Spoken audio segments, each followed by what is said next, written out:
మీటింగ్లకు వెళితే ఒక అబ్బాయి ఫ్రాంచైజ్, ఆ ఫ్రాంచైజ్ నా దగ్గర ఉన్నాడు. బాబు నీళ్లు కావాలి, చన్నీళ్ళు కావాలంటే నిమిషంలో తెచ్చేవాడు, ఎగురుతా గంతులు వేస్తా ఉత్సాహంగా తెచ్చేవాడు. బాబు కొంచెం వేడి నీళ్ళు కావాలి స్నానాల కంటే, ఇదిగా వచ్చేస్తాను ఎవడు తెచ్చేసేవాడు. నాకు నన్ను ఎంత ప్రాణంగా చూశాడంటే అంత ప్రాణంగా చూశాడు, బాగా చూశాడు. తరువాత నేను బయలుదేరేటప్పుడు, బాబు ఫ్రాన్సిసో నన్ను చాలా బాగా చూసావు, నువ్వు మరి ఎప్పుడు రక్షణ పొందావు, ఎవరి ద్వారా రక్షణ పొందావు, ఈ వాక్యం నిన్ను దర్శించింది, నీ రక్షణ సాక్ష్యం కొంచెం చెప్పావంటే నేను వెళ్ళిన చోట చెప్తాను బాబు అన్నా. ఆడు ఉలకట్లేదు పలకట్లేదు, మౌనంగా ఉన్నాడు. ఫ్రాన్సిసో నిన్నే అడిగేది, ఇక్కడ ఎవరైనా ఉన్నారా, ఎవరు లేరు కదా, నిన్నే కదా అడిగింది, చెప్పు నువ్వు ఎలా రక్షించబడ్డావు చెప్పు అన్నా. నన్ను అలాగా చూసి ఈ పాస్టర్లకు ఉండే రోగమే ఇది అన్నాడు. పాస్టర్లకు రోగం అంటే ఇది, నువ్వు రక్షణ పొందావా లేదా అని అడగడం రోగం అంట, ఎలా రక్షణ పొందావని అడగడం రోగం అంట. ఆడు ఆ కోణంలో చూస్తున్నాడు నన్ను.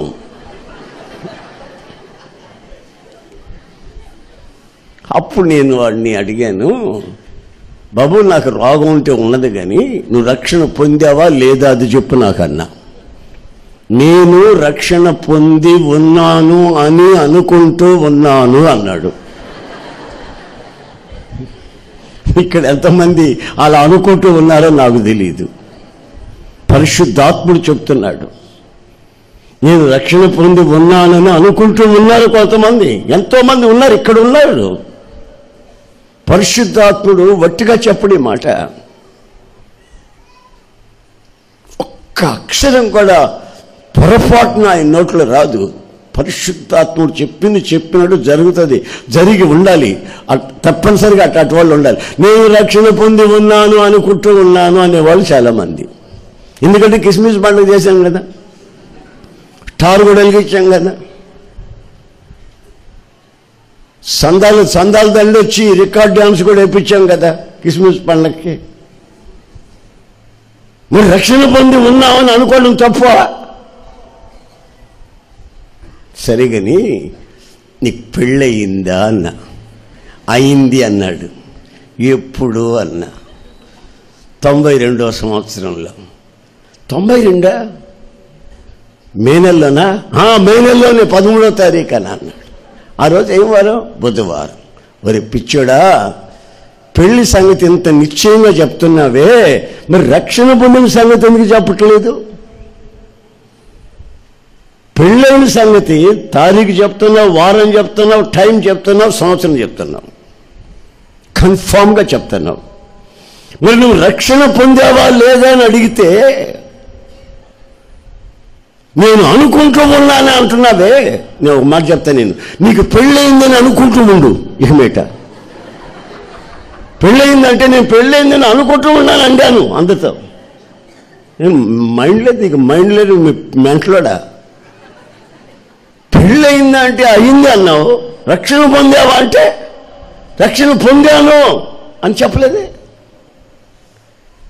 ఏ రోజు నువ్వు మారు మనసు పొందావు? ఎప్పుడు నువ్వు పశ్చాత్తాపం పొందావు? ఎప్పుడు నిర్మలమైన, నిర్దోషమైన, నిష్కల్మషమైన రక్తం చేత ఎప్పుడు కడగబడ్డావు? ఎప్పుడు నీకు పాప విమోచనని, మంచి మనస్సాక్షి అనే జవాబు దొరికింది? Answer of the good councils. నీ హృదయంలో, నీ జీవితంలో జవాబు ఎప్పుడు వచ్చింది? మంచి మనస్సాక్షినిచ్చే జవాబు ఎప్పుడు వచ్చింది? నా పాపములు క్షమించబడ్డాయి అని నిశ్చయం ఎప్పుడు కలిగింది? రక్షణ పొందావా లేదా? క్రైస్తవుడిగా పుట్టాను, క్రైస్తవ ఫ్యామిలీలో పుట్టాను, పండుగలు చేస్తున్నాను, చర్చి కూడా వెళ్తాను, చిల్లర మార్చి సందా వేస్తానంటే రక్షణ పొంది ఉన్నానని అనుకుంటామా? రక్షణ అనేది అనుకోవడం కాదు, అదొక వ్యక్తిగతమైనటువంటి పర్సనల్ ఎక్స్పీరియన్స్, వ్యక్తిగతమైన అనుభవం. అది ఆ అనుభవం నీవు తప్పనిసరిగా పొంది ఉండాలి. నన్ను అడగండి, నేను చెప్తాను. పోతురాజు మానవుడిని నేను, నరసింహం కొడుకు, నన్ను అడగండి చెప్తాను నేను. అది 1964వ సంవత్సరం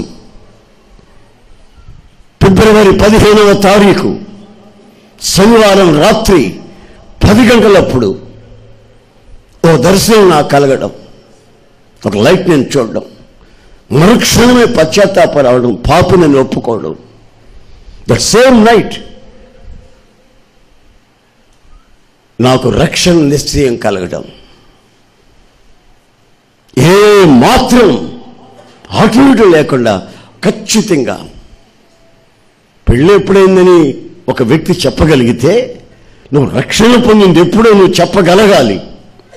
అది రక్షణ నిశ్చయం. ఆ రక్షణను చూసావు, రక్షణను అనుభవిస్తున్నావు, రక్షణలో నడుస్తున్నావు. రక్షణ నీ వ్యక్తిగత జీవితాన్ని విప్లవాత్మకంగా మార్చింది. నీ పడక, నీ చూపు, నీ నడక, నీ ప్రవర్తన సమస్తం టోటల్గా మార్చబడినటువంటి ఆ క్షణం నీ మనస్సు మార్చబడి నూతన మగుట వలన రూపాంతరము చెంది ఒక బుద్ధిగల ఆరాధన చేస్తున్న ఆరాధనలో నువ్వు నిమగ్నమై ఉన్నావు. కనుక ఆ నిశ్చయాన్ని నీవు తప్పనిసరిగా పొంది తీరాలి. ఆ చంటి బాబుని ఇలా పట్టుకుని, చంటుడా, బుజ్జోడా, అబ్బబ్బలే ఉన్నావే, అచ్చగిళ్ళ ఆయన ముఖమే, అచ్చగిళ్ళ అమ్మ ముక్కు, కాళ్ళు చూడు వాళ్ళ తాత కాళ్ళు అనుకునేదానికంటే ఆ బాబులో ఉన్నటువంటి ఆంతర్యం ఏమిటి? ఎవరిని చూస్తున్నాం? ఎలా చూస్తున్నాం? నీ దృక్పథం ఏమిటి? ఆ స్పిరిచువల్ విజన్ ఎలాగుంది నీకు? అది గమనించినప్పుడు నేను యేసయ్యను చూస్తున్నాను, ఇందుకే నేను బ్రతికున్నాను, ఇంతకాలం నేను ఇందుకే బతికున్నాను, ఈ రక్షణను చూసేదానికే నేను బతికున్నాను. ప్రభు మీకు జీవం ఇచ్చాడంటే, మీరు బ్రతికున్నారంటే, మీరు చలిస్తూ ఉన్నారంటే, ఆ చలనం, ఆ బ్రతుకు ఎందుకో తెలుసా? మీరు రక్షణని అనుభవించి తీరాలి అని.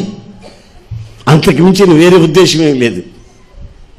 నీ కూతురు పెళ్లి చూడాలని కాదు, మనమళ్ళని మనవరాలను చూసి ఎత్తుకొని ముద్దాడాలని కాదు, ఇంటి మీద ఇల్లు కట్టాలని కాదు, లోకంలో ఉన్నవన్నీ అనుభవించి ముగించిన తర్వాత చచ్చుబడిపోతారే అప్పుడు ప్రార్థనలో దిగాలని కాదు. ఇప్పుడు నీకు ప్రాణం ఇచ్చింది, చలించింది, నువ్వు ఆరోగ్యంగా ఉండటం, నడవటం, తిన్నది అరగడం, ఎన్నిటికి కారణం ఏంటంటే నువ్వు ఎందుకు బ్రతుకున్నావంటే ఆయన రక్షణని చూడాలి, అనుభవించాలి, నిలిచి ఉండాలి. నీ ఆత్మ, శరీరం, ప్రాణము కూడా లాస్ట్ రిడెంప్షన్.